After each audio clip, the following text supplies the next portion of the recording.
This will be a forum on the end-of-life Whittier rights and options. My name is Dick Zaring. I'm the president of Florida Associate Alliance for Retired Americans.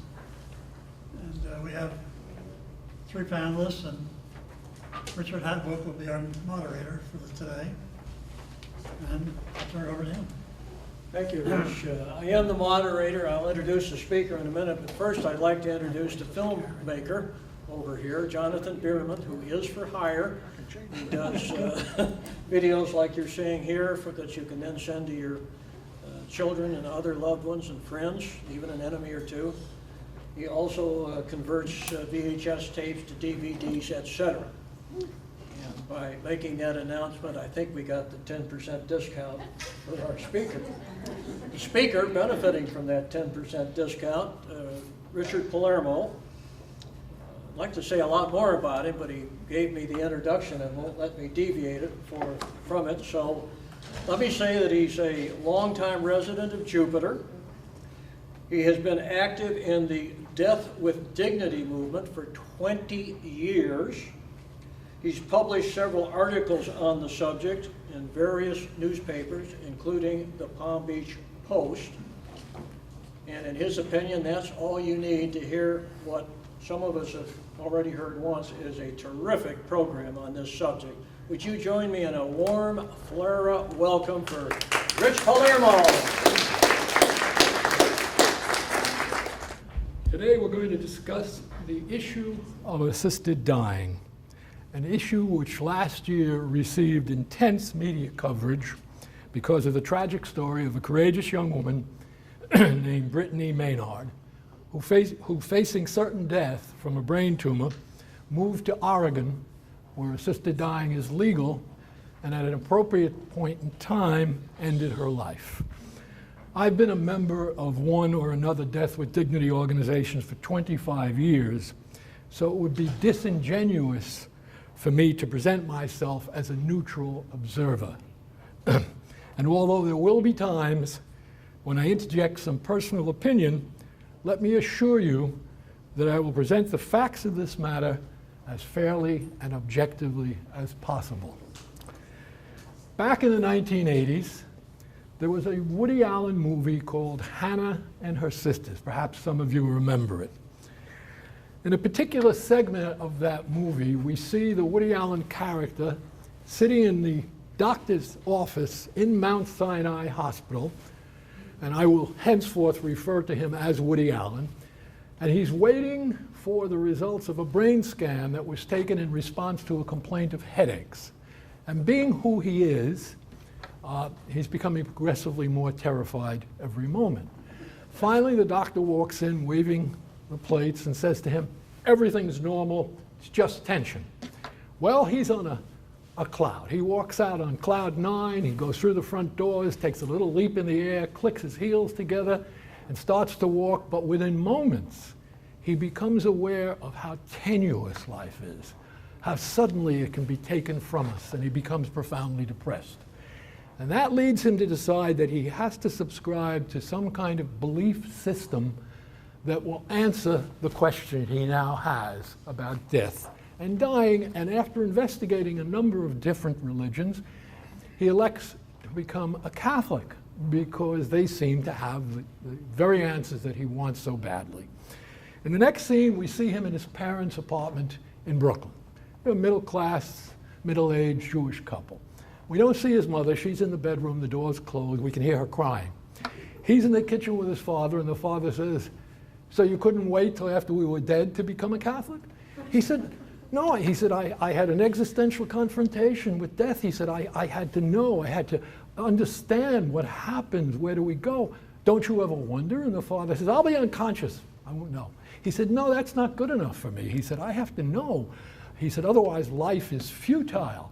He said, "And what about the bad people in life? What about people like the Nazis?" At that point, the father throws up his hands in exasperation and says, "What do you ask me about things like the Nazis and death and dying for? I don't even know how to work the new can opener."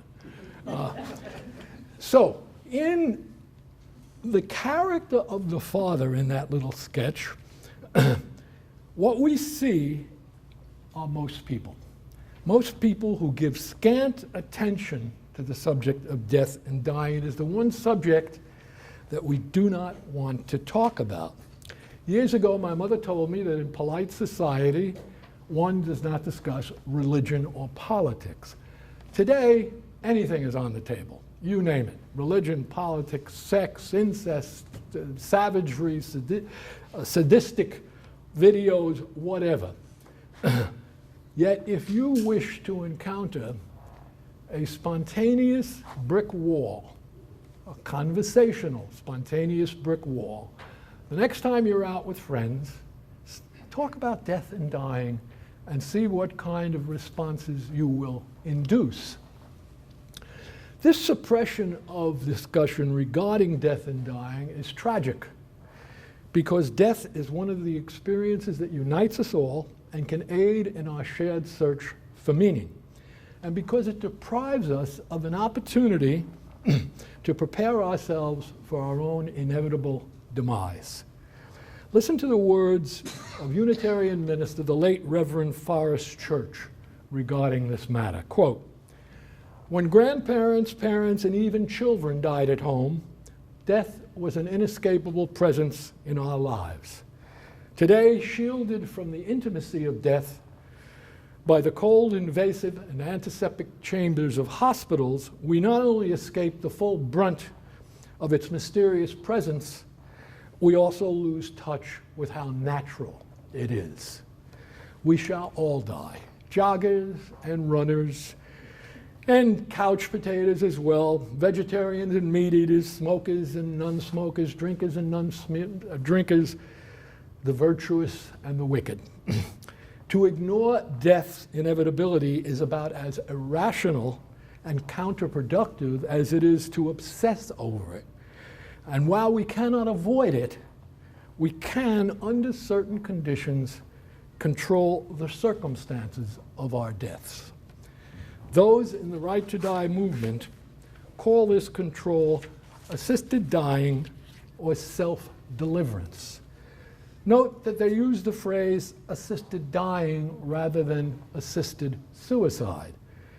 This is not a euphemistic attempt to obscure the harsh reality of the act itself, but because the word suicide, particularly in the Western culture, has profoundly pejorative connotations that are totally inappropriate in relation to the type of situation we are addressing. There is a profound difference between ending one's life prematurely for reasons such as a thwarted romance or a financial catastrophe, and doing so because one is terminally ill and simply wishes to hasten the inevitable end in a certain dignified and merciful fashion. The modern Right to Die movement in the United States began about 1980 with the formation of an organization called the Hemlock Society. The Hemlock Society believed that terminally ill people of sound mind who wish to avoid the prolonged physical and emotional pain and loss of dignity that sometimes accompanies dying should have the option of a peaceful, gentle, certain death, preferably in the company of their loved ones. This could be accomplished as part of the continuum of care between a patient and his or her doctor. Let's for a moment just explore that concept. In the context of terminal illness, what defines the nature of a doctor's obligation to his or her patients? This question was addressed in a superb HBO movie about Dr. Jack Kevorkian. Its title was You Don't Know Jack, and it starred Al Pacino as Kevorkian. At one point in the movie, Kevorkian says, "We don't have a system of medical ethics in this country. We have one of Judeo-Christian ethics. A doctor's primary duty is not under all circumstances to prolong a patient's life, but to attend to a patient's greatest needs. And if a dying patient of sound mind expresses a desire to hasten their death, the doctor should be permitted to actively assist them.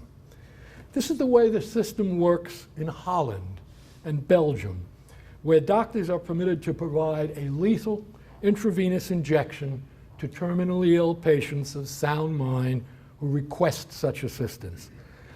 But such a concept is too radical at this point in time for the American psyche. And so the advocates of assisted dying in this country have proposed the less effective but more acceptable plan of using legally prescribed medication which the patient can then self-administer. Switzerland also has an assisted dying law and is similar to those that prevail here in the United States. And just 2 months ago, Canada's highest court overturned an absolute ban on assisted dying and gave Parliament 1 year to come up with a plan. And on September 2nd of this year, it was announced that doctors in Quebec are to receive standardized euthanasia kits, as well as detailed instructions as the province prepares to usher in true legalized physician-assisted dying, such as is administered in Holland and Belgium. 5 years ago, when I first made this presentation, only Oregon had a law permitting assisted dying. Today, such laws exist in 4 states: Oregon, Vermont, Montana, and Washington. There have been attempts to pass such legislation in a number of other states which have been very narrowly defeated. And today I'm happy to announce that on this past Friday, September 11th, the California legislature gave its final approval to a bill that would allow doctors to help terminally ill patients to end their lives. Whether Governor Brown will sign the bill or not, time will tell. In Oregon, Vermont, and Washington, this law came about through referendums and legislation, while in Montana, it was the product of a judicial decision. Oregon's law has been extant for a number of years, and its history is interesting and revealing. After a grueling campaign, it was approved by a large majority in a referendum. Subsequent to its approval, its opponents, with huge political and financial support from the Catholic Church, sought and obtained an injunction preventing its activation for 3 years. Eventually, the courts ordered a second referendum, which, despite greater renewed efforts by its opponents, passed again, overwhelmingly. And on October 27, 1997, Oregon enacted the first Death with Dignity Act in the United States.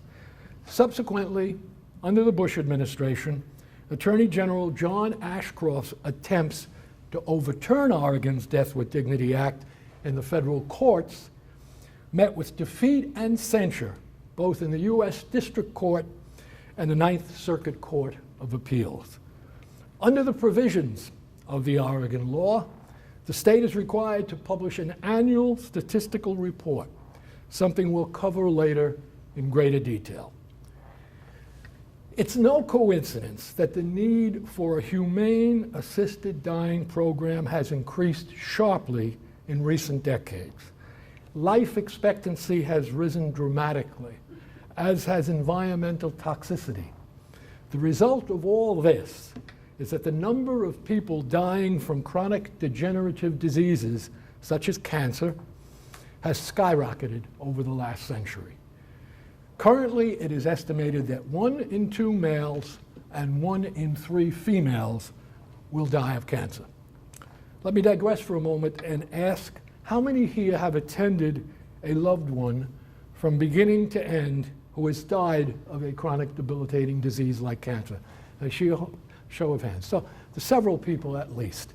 So you know, it isn't always a dreadful experience. Many people die in a reasonable degree of peace and comfort, but some others do not. And the worst case scenarios can be nightmare experiences that haunt survivors for the rest of their lives. One of the most heartbreaking tragedies associated with the absence of assisted dying options are the mostly unreported cases of desperately ill people who either end their lives in dreadful ways, such as actors Richard Farnsworth and Brian Keith, both of whom committed suicide by gunshot, or perhaps even more tragically, botch their suicide attempts and wind up in a prolonged vegetative state, leaving their families to face a new nightmare. In the United States, the findings of the most recent Gallup poll, published on May 27th of this year, are as follows. Nearly 7 in 10 Americans, 68%, said doctors should be legally allowed to assist terminally ill patients to end their lives. That is up 10% from last year, 10 points from last year, and more broadly, support for euthanasia has risen nearly 20 points in the last 2 years and stands at the highest level it's been in a decade. So, since there is growing demand for legal assisted dying options, and since the great majority of the American public supports such legislation, why then do most of us continue to live in a society that provides a merciful death to dogs, cats, and serial murderers, but withholds that same mercy from its citizens and prosecutes as criminals those who would assist them? The answer to that question is the same one that can be applied to many of society's ills. A powerful, vocal, proactive minority has succeeded in imposing its will on a relatively passive majority. Let's examine now who opposes assisted dying, the arguments they adduce to support their opposition, and the responses to those by its proponents. Broadly, those in opposition fall into one of two categories: religious or secular. The former include, first and foremost, the Catholic Church, as well as fundamentalist Christianity and Orthodox Judaism. Their major argument, a religious one of course, is that assisted dying is evil because it thwarts the will of God.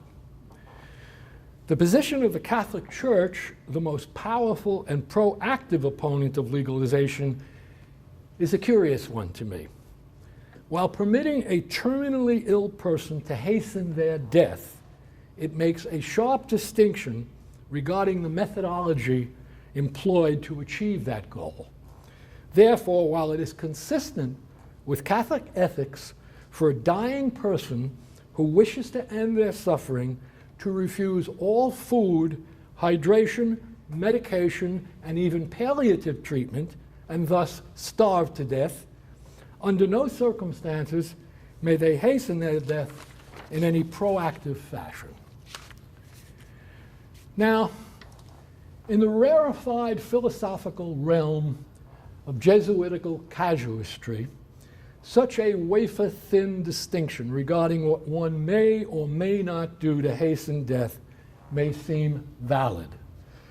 But down here, in the real world, a world that can encompass pain and fear, incontinence and loss of dignity, heartbreak and astronomical healthcare costs, in this world, such a distinction seems cruel and rooted in sophistry rather than in the concept of a loving and merciful God. Returning to the question of God's will, there are several arguments countering that objection. First, some people, approximately 18% of the American population, don't believe in God. Why should they be subjected to a restrictive concept that runs counter to their own belief system? Next, even among those who hold religious beliefs, who knows what God's will is in situations like this? To the best of my knowledge, there isn't a single biblical injunction regarding suicide of any kind in the New Testament, no less the suicide of a dying person. It seems hubristic, even blasphemous to me, for anyone to lay claim to a knowledge of God's will in this context. And finally, there is this. 100 years ago, people died frequently from diseases that are now routinely curable. Is God's will then contingent upon medical technology? I think not. Those then are the religious arguments and counter-arguments. Let's now examine those in the secular realm. Basically, there are four. First, assisted dying is a slippery slope that will undermine people's reverence for life and cause an epidemic of suicides. Second, there will be massive abuse. People will convince Grandpa to top himself so that they can inherit his Buick, his Florida condo, and his mutual funds. Three, such a system will discriminate against the poor, since they cannot afford the same level of medical or palliative care and will therefore utilize assisted dying much more frequently than the more affluent. And four, it would be akin to the kind of inhumane euthanasia practiced by the Nazis. Now, prior to the implementation of the Oregon law, the first three of these arguments, slippery slope, abuse, and discrimination against the poor, and their counter-arguments had little or no objective evidentiary support. Who, after all, could prove what the effects of such a revolutionary piece of legislation would be in these United States? That all changed radically once the Oregon Death with Dignity law was implemented and its results analyzed. Such analysis demonstrated the following. Far from inducing an epidemic of suicides, during the 10-year period from 1999 to 2009, only 460 people, less than 1% of the terminally ill people at the time, actually utilized the option of self-administered lethal medication. Many others who subscribed to the program but did not take the medication testified that knowing they had an option was a source of enormous comfort to them and allowed them to deal more effectively with the end stages of their illnesses. Furthermore, while Oregon's suicide rate is higher than the national average, it is lower than 8 other states, none of which have an assisted dying law. With reference to the second objection, the question of abuse, state agencies, multiple state agencies, found not a single case which qualified as such. The third charge, that of discrimination against the poor, was debunked by demographic evidence showing that the vast majority of those opting for the program were a more highly educated and affluent segment of the population. Interestingly enough, it also found that 90% of them referenced loss of autonomy and dignity as their primary motivating factors. Finally, let's confront the fourth argument, the contention that death with dignity legislation bears some relationship to Nazi-style euthanasia. Of the four major secular arguments made against assisted dying, this is the only one that doesn't require post-implementation studies to demonstrate its patent absurdity. The provisions of the law itself do that. The most crucial thing to understand about this law is that it is irrevocably based upon the principle of voluntary participation by persons of sound mind. Its underlying philosophical tenet is that the right of every dying person to choose what is to be done to their body is the most sacrosanct right of all, one that no government agency, federal, state, or local, and no person, however exalted, should be permitted to intrude upon. In addition, there are numerous protocols and safeguards to ensure that one is an acceptable candidate for such a program. and that it is implemented according to a strict set of regulations. Therefore, any attempt to draw an analogy between the principles and procedures mandated by this type of legislation and the odious practice by a state of euthanizing the physically and mentally handicapped is egregiously irrational. Finally, there is another secular force opposing assisted dying legislation, one whose impact is perhaps the most powerful of all. Notice that I call it a force rather than a group or an individual. The reason for that is because its members, whether individually or special interests, oppose assisted dying and operate in the shadows and are not readily identifiable. In order to comprehend who they are, you must first be aware that dying people are the largest cash cow in the healthcare industry. 1/4 of the total Medicare budget is spent on beneficiaries in the last year of life, and 40% of that in the last 30 days. We are talking here about billions of dollars, money that would be denied to the healthcare industry if a significant proportion of dying people opted to hasten their deaths. Knowing what we know about the predatory practices of some of the healthcare industry in this country, it is virtually impossible not to conclude that certain elements in that industry utilize their influence and money to oppose death with dignity legislation. Next, I'd like to discuss briefly the various organizations that exist today with particular reference to Florida. As I mentioned earlier, the Hemlock Society was formed in 1980. About 10 years ago, there was an internecine struggle over policy and personnel, and the organization changed its name to End of Life Choices. End of Life Choices then merged in 2005 with a lesser known and covert group called Compassion in Dying to form Compassion and Choices, and that is its current title. The original Hemlock Society is now Compassion and Choices. It is headquartered in Denver, focuses on legislative lobbying and public relations, and offers emotional support to those seeking assisted dying.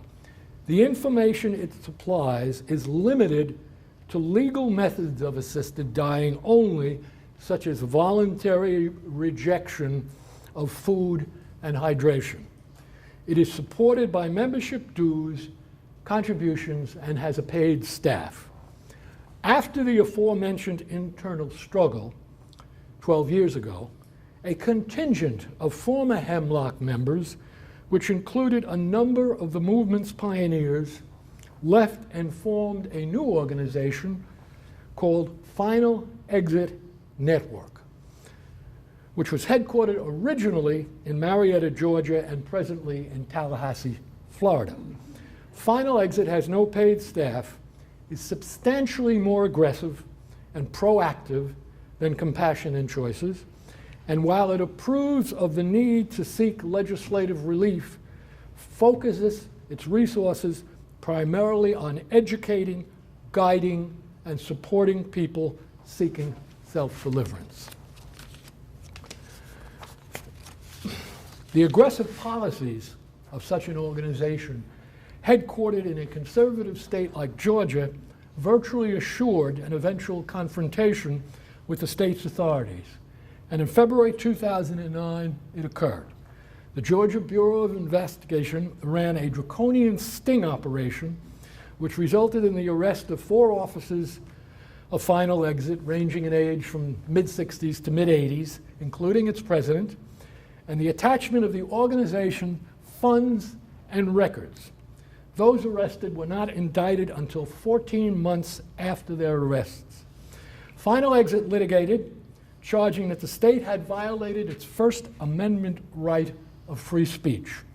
Ultimately, the Georgia Supreme Court ruled that in the absence of any law specifically prohibiting giving advice and counsel relating to assisted dying, no crime had been committed and all charges were dropped.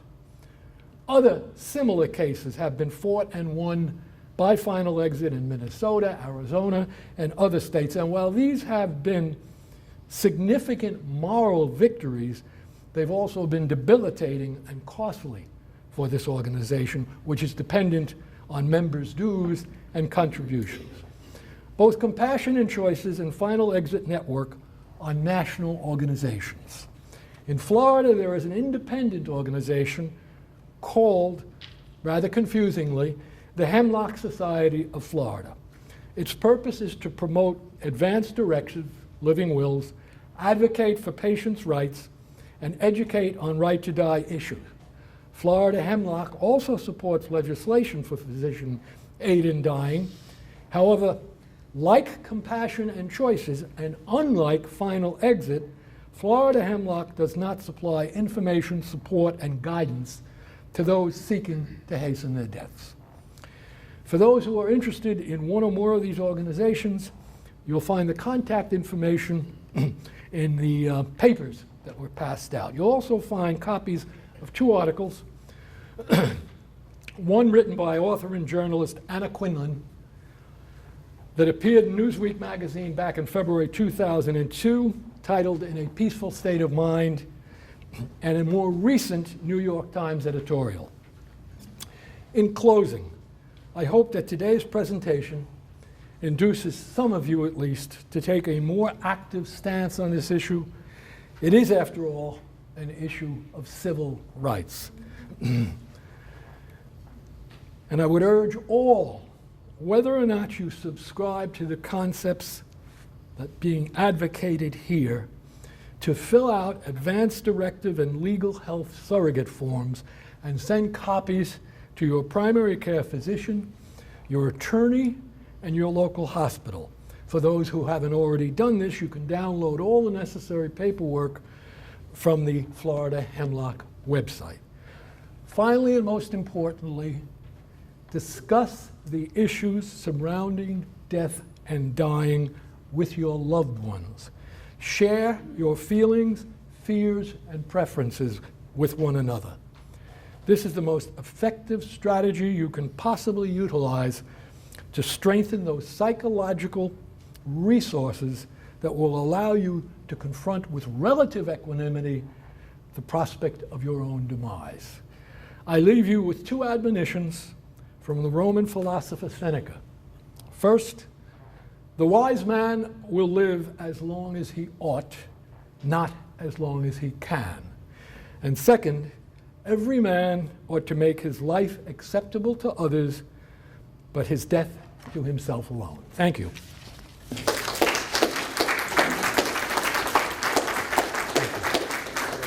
Thank you.